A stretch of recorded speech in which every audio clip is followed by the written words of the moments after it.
दोस्तों, भीम के अंदर कैसे आया था 10,000 हाथियों का बल? नहीं जानते होंगे महाभारत से जुड़ा ये रहस्य।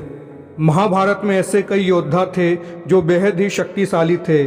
उनका मुकाबला करना मतलब मौत को दावत देने के समान था। ऐसे ही एक योद्धा थे पांडुपुत्र भीम।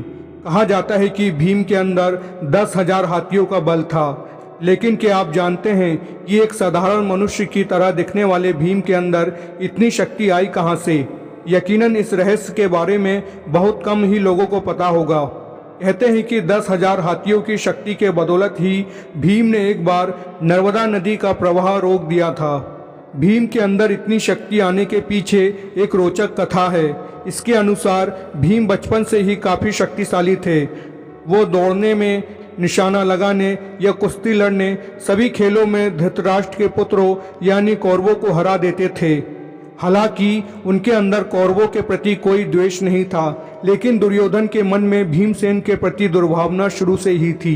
तब उसने उचित अवसर मिलते ही भीम को मारने का विचार किया। दुर्योधन ने एक बार खेलने के लिए गंगा तट पर शिविर लगवाया और उस स्थान का नाम रखा उदक क्रीडन। वहां खाने पीने से लेकर खेलने कूदने तक सभी व्यवस्था की गई थी। दुर्योधन ने 5 पांडवों को भी वहां खेलने के लिए बुलाया और एक दिन मौका पाकर उसने भीम के खाने में जहर मिला दिया। जब भीम ये विष भरा खाना खाकर बेहोश हो गए, तब दुर्योधन ने दुशासन के साथ मिलकर उन्हें गंगा में फेंक दिया। भीम मूर्छित अवस्था में ही पानी के रास्ते नागलोक पहुंच गए। वहां सांपों ने उन्हें खूब डसा, जिसके प्रभाव से उनके शरीर से विष का असर कम हो गया। इसके बाद जब भीम को होश आया तो वो आसपास भयंकर सांपों को देखकर वो उन्हें मारने लगे, जिससे डरकर सभी सांप नागराज वासुकी के पास गए और उन्हें पूरी बात बताई। सारी बातें जान लेने के बाद नागराज वासुकी आर्यनाग के साथ खुद भीम के पास गए। वहां जाते ही आर्यनाग ने भीम को पहचान लिया। दरअसल आर्यनाग भीम के नाना थे। इसके बाद वो भीम को अपने साथ नागलोक ले गए।